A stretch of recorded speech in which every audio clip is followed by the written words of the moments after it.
Hello and welcome to a new video. I am taking the Honda Trail 125 out for a ride.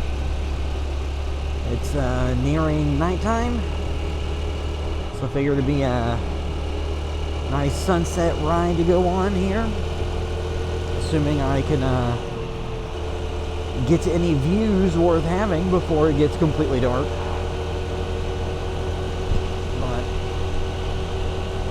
The Trail 125 is now at 519 miles on the odometer, so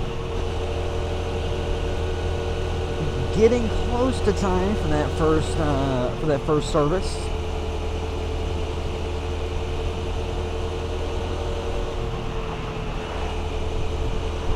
Because that is supposed to be done at 600 miles.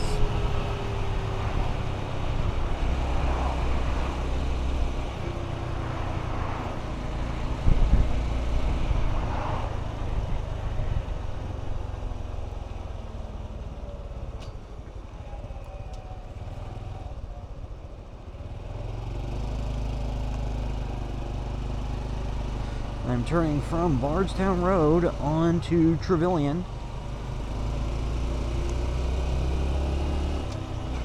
So I figured I would try to change up the route just a little bit so I'm not just going up and down Bardstown Road in every single video. Hopefully it's not too dark through here. And I'm recording on two cameras tonight. The Insta360 One R 1-inch camera, which is the chest-mounted camera that's the traditional, 16:9 kind of wide-angle look. And then on my helmet, I have the Insta360 1-inch 360 camera, the One RS 1-inch 360 edition, which allows me to get angles, in front of me, behind me, to the side, anywhere you want to point the camera. And to get footage in low light, you need a big sensor. A relatively big sensor.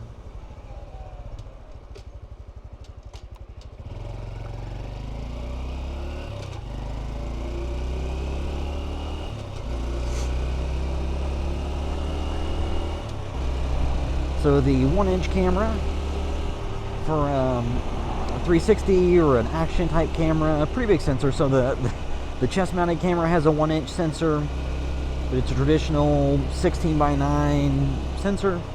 And then the camera, the camera that's on top of my helmet is a 360 camera that's 1-inch sensors as well.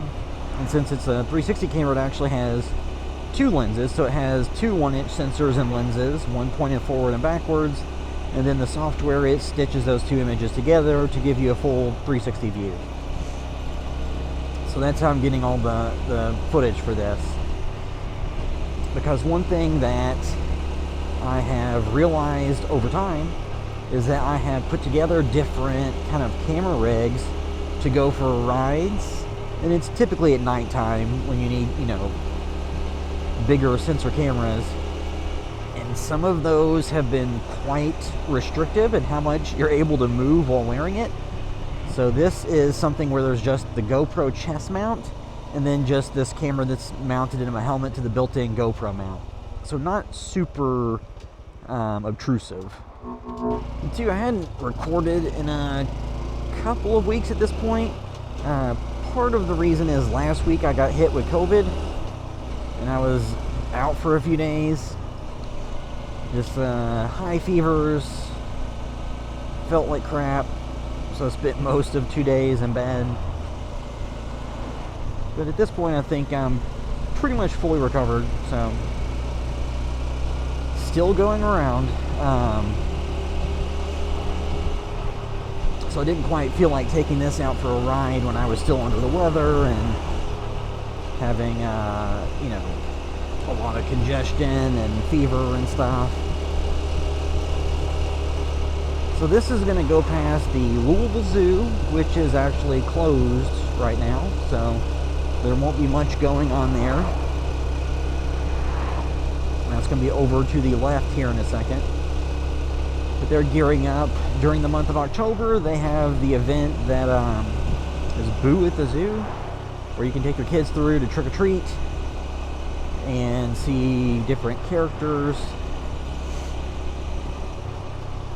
So it'll actually be quite busy through here this time of day in a few weeks. Yeah, but the zoo is over to the left. 'Cause I think it closes right now at 5 p.m. And then, you know, if you're in there before it closes, you can stay for a little bit, but then they do kick you out eventually. As opposed to once the Boo at the Zoo event goes on, they're open till 9 or 10 p.m. I can't remember exactly when they close, but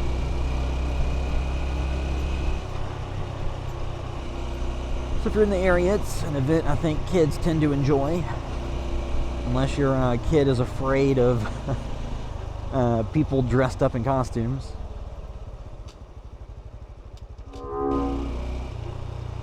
And then this will be Poplar Level Road I'm about to turn onto.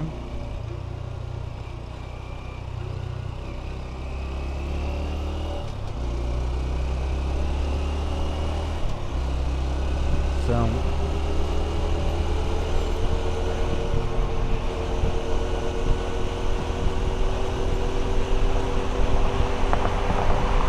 when you're wanting to take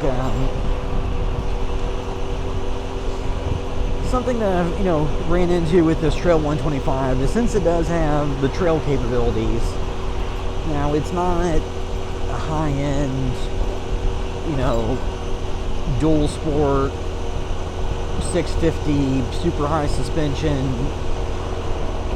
you know, knobby dirt tires that are super grippy, being able to do jumps and 100 miles an hour. It's not that level. This one is, you know, if you want to go through some light trails, it's great for that. But in the city, there's not always a lot of places you can find to take advantage of those capabilities. So oftentimes I just end up riding it around in city.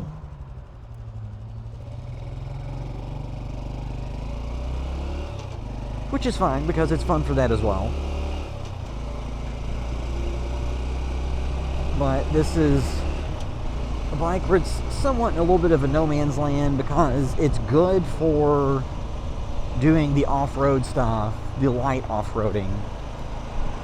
I mean, I'm sure you could try to take it through technical stuff and it'd probably just be fine. You might want to put a little bit knobbier tires on it if you're wanting to do that, but, you know, you see videos of people in, you know, India and different places that have 125s that are going through some pretty crazy paths and trails. So I'm sure this can do that, but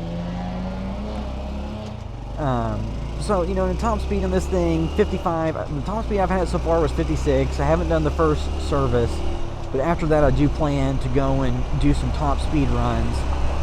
But I wouldn't expect you can get this to do much more than 60s, and it's a small enough motor that you shouldn't take on the highway. So if you live in the city, it's a good commuter bike just to ride around the city. And if there are off-road trails you can get to, great. Or if you have a truck with a trailer or something where you can haul it places, it'd be really great. And I'm assuming, like, if people have RVs or stuff like that that has a motorcycle hitch on the back where you can pull that around, this would be something that'd be great to take to, like, campgrounds, stuff like that. Or to have a little runabout once you get to a spot. But if you're wanting to ride it from the city area to more rural areas on the outskirts of town, it's not really fast enough for that, depending on the roads you have to take. Now, if there's roads you can take where the top speeds are 50 miles an hour, then I think you're golden. It's just, if you're going to have to go through a lot of places where the top speeds are 60, 55, you might be a little bit limited. And that's too where, you know, a lot of rural areas will have speed limits of 55 or whatever for the roads. Because it's always funny to me when I go and visit people that live in, like, more rural areas. There'll be this twisty, turny, single lane road with blind turns and all this stuff. The speed limit's 50. Everybody does 70, even in the dark, in the rain. So if you have roads like that, the trail may not be quite fast enough. But if it's, you know, if you're okay with the top speed of 50, then it's probably fine. So now this is going down Goss Avenue through Germantown.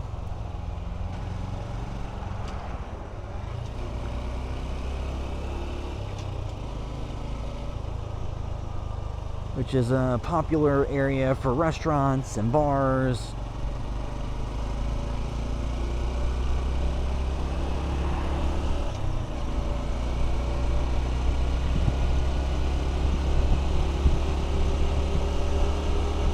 A lot of shotgun style houses. It's a neighborhood that saw in the past decade a lot of gentrification.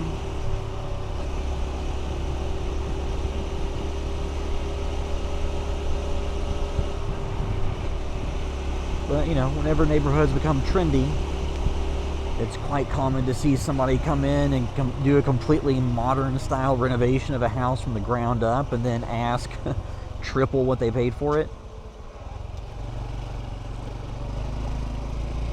You know, so it's just kind of a fact of life. Now this is going down Logan Street, or I guess going up Logan Street.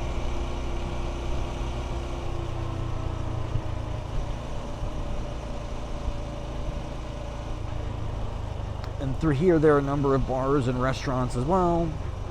So like on the left here, about to pass Atrium Brewing.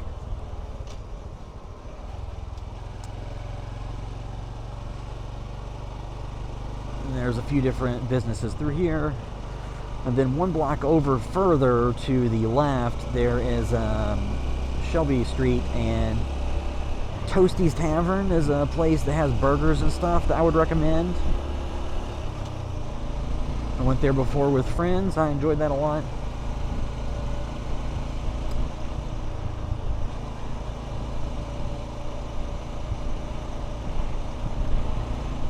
And then through here, you know, you have a mix too of where you have, you know, some of the homes that people probably bought for an affordable price in recent decades, and then there's ones that have been pretty much top to bottom remodeled, that are probably quite a bit more expensive than the ones surrounding them. So just kind of an interesting area. It's, you know, obviously it's dark, it's nighttime right now, so there's some of the stuff you won't be able to see.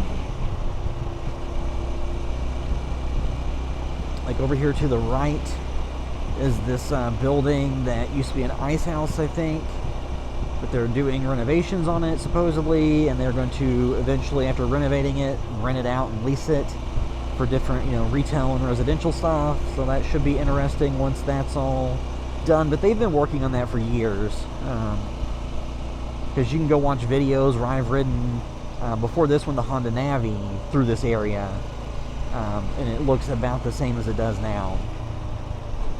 And then I'm approaching Broadway, which I'll be reaching here in just a second.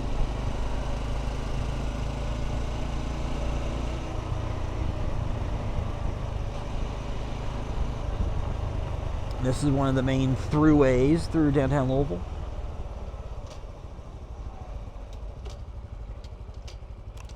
Actually, I'm going to go left.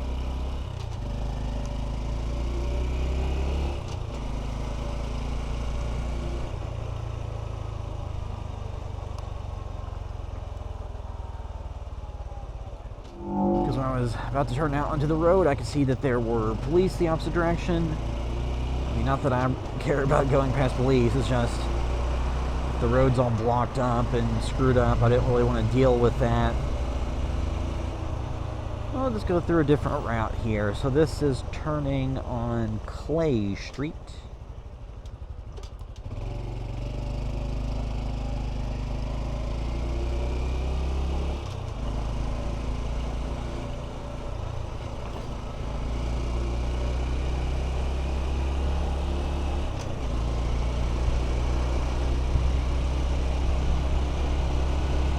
And I'm recording on a Saturday night.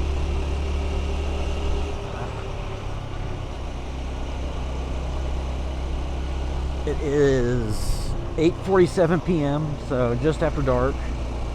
But not really that late yet.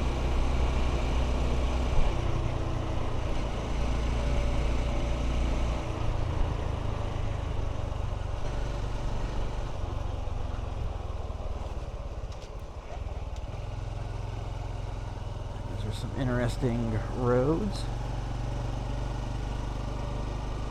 Kind of uneven.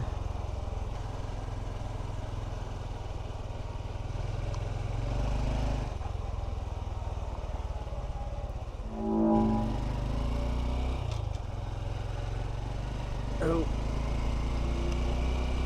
just using the bright to check to make sure the road doesn't have any super uneven sections or any big potholes or anything.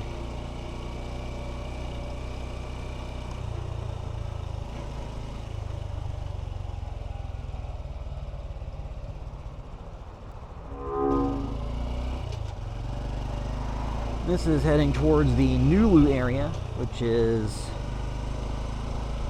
East Market Street. There's a bunch of restaurants and bars and shops and stuff and ice cream places and things to check out.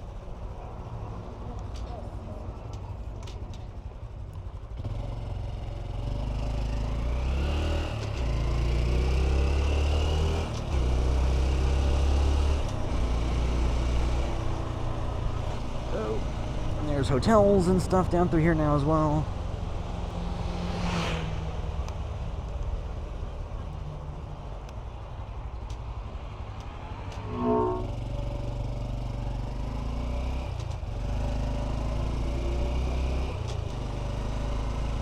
This is where there's some different bars and restaurants and what have you.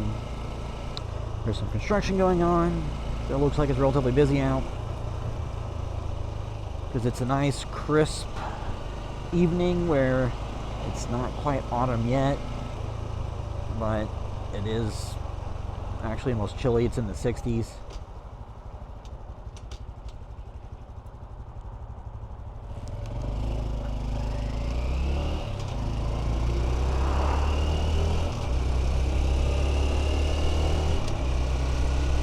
And nobody knows how to parallel park through these areas. I'll keep going this way. So this will take me to Melwood Avenue. So let me get over.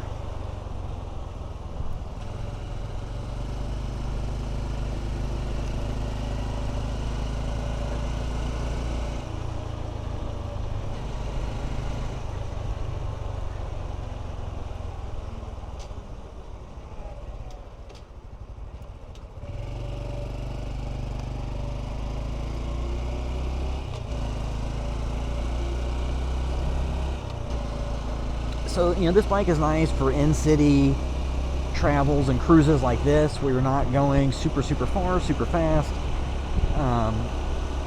You know, the seat on it is not the world's most comfortable, and it's not the biggest. So I know before I've gone on rides that were a little bit longer, and by the end of it I was kind of feeling it because of the seat.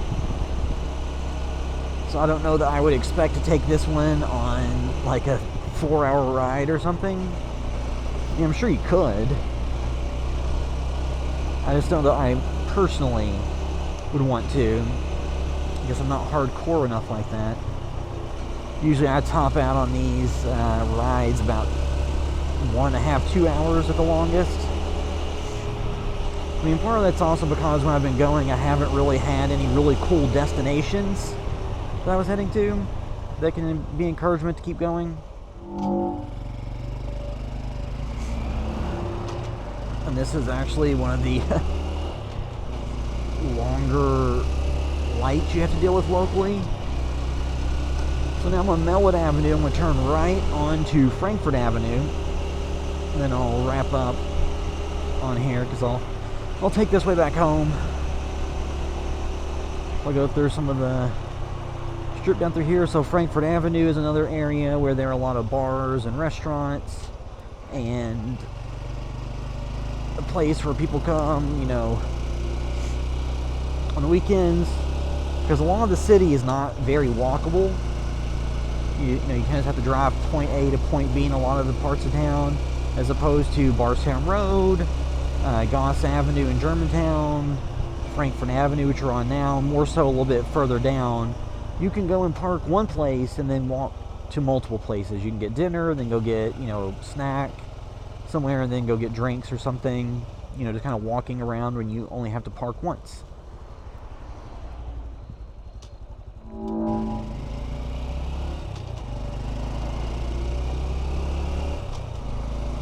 There's a pretty good variety of stuff down through here. There's, you know, a lot of different types of restaurants.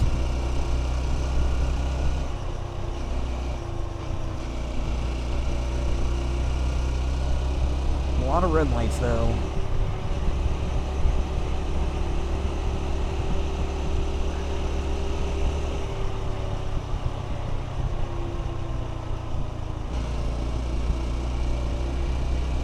You know, the trail, I think, you know, even if you're not gonna actually be going off-road a lot on every single ride, it's still really fun, and, you know, something that's good for these kind of inner city trips.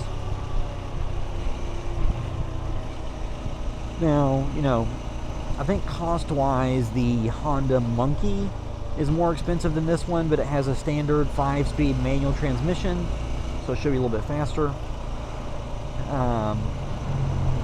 And then there's like the Super Cub, and then the Honda Navi. And this has an automatic transmission, or automatically shifted transmission, where there's no clutch lever. You know, you just use the shifter up and down to shift up and down. And this is a stretch of Frankfort Avenue. There's a number of restaurants and bars and stuff. So the shifter takes a little bit getting used to at the outset, because it's a heel-toe shifter if you use it that way, where there is a shift lever on the front that you would use a downshift, and a lever on the back that you would use your heel to upshift. Now you can shift everything with the front one if you really want. And I think I've read where some people who use these off-road a lot change the shifter out so they don't have the heel shifter on the back and accidentally upshift a gear when they didn't mean to, and they're just going through rough terrain and standing on the foot pegs.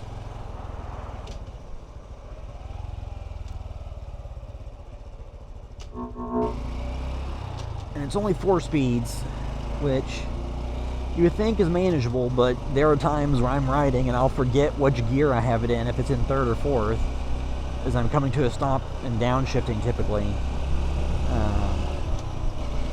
But it seems like it's well built. I don't think you have to worry about stuff too much with this. You know, just like with a lot of the Honda stuff, you take care of it, do the general maintenance, it should last for quite a while. I know there are people still riding around the original versions of these from, you know, the 70s and 80s and stuff. So hopefully it can last a while. And I don't put a ton of miles on motorcycles. I mean, maybe I think the most that I've ever put when I got the Honda Navi the first year, I put a lot. But then after I had it for a while, then, you know, I heard one of the cameras beep, so I don't know if one of them died or not. Hopefully not. I know the one on my chest at least is still running because I can see the light flashing, but yeah, so I guess that'll wrap up this ride. So I took the Honda Trail 125, went down Trevelyan to Poplar Level Road to Goss Avenue, back to kind of the Shelby Park area through Logan Street to downtown Louisville, and then I cut back over to Frankfort Avenue. But yeah, that's it till next time.